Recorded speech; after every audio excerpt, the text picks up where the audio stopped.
Yo, hey, this shit easy, nigga. Hey, all I'm talking about, nigga, I'm still out here trying to get it. Contender Regime Boxing, checking back in with y'all, man. What's good? So I just saw a short interview on Fight Hype with Kid Austin, Floyd, Schofield, fighting at 135. Probably gonna be 135, 140, 147 throughout his career. Gonna be that, those are the weight divisions you will see this guy at. And they were talking about, a potential fight between him and Shakur Stevenson. Now, over the last few months, I'll say even years or so, because Schofield has been calling out the likes of Keyshawn Davis, Oscar De La Hoya, who is Floyd Schofield's promoter, has said that he's open to making a fight with Keyshawn, said that he's open to putting Schofield in there with Shakur Stevenson as well. And Schofield and his father, that team, Team Kid Austin, they have been asking for this fight with Shakur Stevenson. And I believe that, these guys really just want an opportunity to get in with the top guys. And, he's 21 years old, 16-0, 12 knockouts. And the fight with Keyshawn would make more sense because they're more on the same level as far as age. Keyshawn is a little older, but they're more on the same level as far as age and experience on the pro level. Neither one of them has been world champion, fought for a world championship title. Shakur Stevenson, of course, is a multi-division champion, right? So I could understand why Shakur would probably be like, he not ready yet. He not on my level. It ain't worth it. The only problem that I have with that is Shakur Stevenson, you fought Yoshino in your first fight at 135. Nobody knew who this guy was. Kid Austin wouldn't be the first guy that Shakur Stevenson would have fought that had no name. Now, at least Kid Austin got a name. People know who he is. Some, hardcore boxing fans know who he is, and he's building quite a following on social media, posting the training on Instagram. He's building a name for himself. Backed by Golden Boy, they haven't really had huge success promoting black fighters, but I'm wishing the best of luck to, Kid Austin's stint at Golden Boy. Hopefully it turns out better than the ones before. But they got a nice little amount of traction going. And on top of that, what I like with Kid Austin is that the activity level is up. They keeping him active. He's constantly fighting. He's 21 years old already with 16 fights. Shakur Stevenson himself only got 19, 20 fights? You dig what I'm saying? So this guy is very active. And so the problem that I have with Shakur brushing guys, I think Shakur Stevenson, he's not in a position right now to brush nobody off. I think Shakur Stevenson is in a position and at a stage of his career where it's time to show and prove. We know you can fight. We know you skilled, and we know that you have a high ring IQ, and, technically you're better than a lot of these guys. That's clear. This guy's a silver medalist, Olympian, very, very skilled fighter. We already talked about the multi-division championships that he's, achieved over the course of his short career so far, right? But you coming off a terrible performance versus Edwin De Los Santos. We don't know if, it doesn't look like you're going to rematch him. You wanted the Navarrete fight, but I think Navarrete, he's doing something else. He's not fighting Shakur Stevenson. You turned down a Devin Haney fight, and when Tank Davis's name comes up, you seem complacent. You seem like you cool with waiting on that.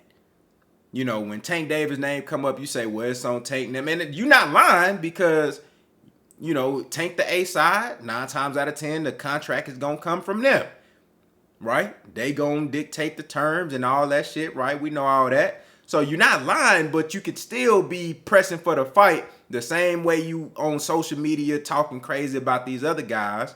You can be pressing for the fight. You could move up to 140 and test yourself up there. But I understand. I'm not one of these guys that force fighters to move up prematurely. He just got to 135, only had two fights.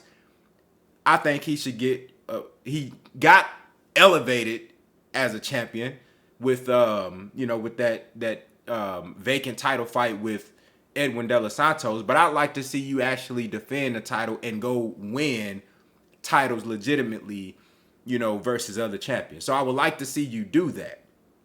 You're not wrong in that regard when you say that you can't force, Tank Davis to fight you. You got to wait on him. But that don't stop you from showing that same aggression towards the guys that we want to see you fight that you do, versus everybody else, right? So with that being said, I think this is a fight that Shakur Stevenson should take on.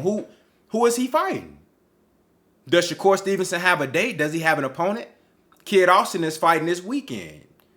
I expect him to go in. This is another building block, another stepping stone. I expect him to go in and be victorious versus this guy. This dude he's fighting is 13-1. Decent record, but I expect him to go in and use this guy as a building block, continue to get better. Reminds me a lot of Sean Porter. Like to get dirty on the inside, get on the inside with you, be physical, rough you up, throw big shots coming in and coming out.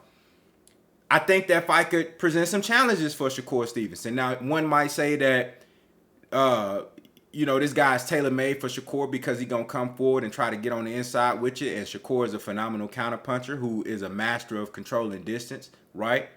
However, we also know that Shakur Stevenson, with his feet, he showed in the De Los Santos fight that he can move laterally and pick his feet up and use the ring. We saw a lot of that in that fight. But normally Shakur Stevenson don't use his feet like that. He don't use it for a whole lot of lateral movement and circling and shit. Shakur like to take a half step back and then be able to be in position to hit you and then you can't hit him. So I think a guy like Schofield, who is rough and tough, strong, throw big shots, got a nice left hand. I think a guy like that have the ability to crash the pocket and make it rough on Shakur. Cut the ring off. Make it to where he can't move around like that. And, make Shakur have to dig deeper into his bag. Make him have to let his hands go. Make him have to make adjustments and be a little bit more exciting. You feel me? I think it's a good fight. And kudos to Kid Austin for pushing for this fight. And I think Shakur Stevenson should look into that. Hit Bob Arum up, say, hey man, we need a contract. They waiting on the contracts. I don't want to hear nothing about all that, he not ready yet. He ain't done enough because you fought Yoshino, who ain't did shit. And I never heard of him before you fought him. So if you can fight him, you can fight Floyd Schofield. You dig what I'm saying? I want to see that fight. If you're not fighting Devin Haney, if you're not fighting Tank Davis, if you're not rematching Edwin De Los Santos, you dig what I'm saying? If you're not fighting Frank Martin, you feel me? If you're not fighting Michelle Rivera, you dig what I'm saying? If you're not going to fight Keyshawn Davis, I want to see you get in there with Kid Austin. Y'all let me know what y'all think down in the comments. How do y'all feel about, these fighters trying to play guys to the left when they ain't even it ain't like this you Terrence Crawford. It ain't like you Floyd Mayweather. It ain't like you Canelo. You hadn't reached that level of success yet to where you can start, playing guys to the left. Now you still in that space where you got to prove yourself. How y'all feel about these guys trying to brush, potential legitimate opponents off as if they're nothing, and then they turn around and fight a guy that's either on that same level of the guy that they just brushed off or lower? Y'all let me know what y'all think, man. Contender Regime Boxing. I'll holla at y'all boys, man.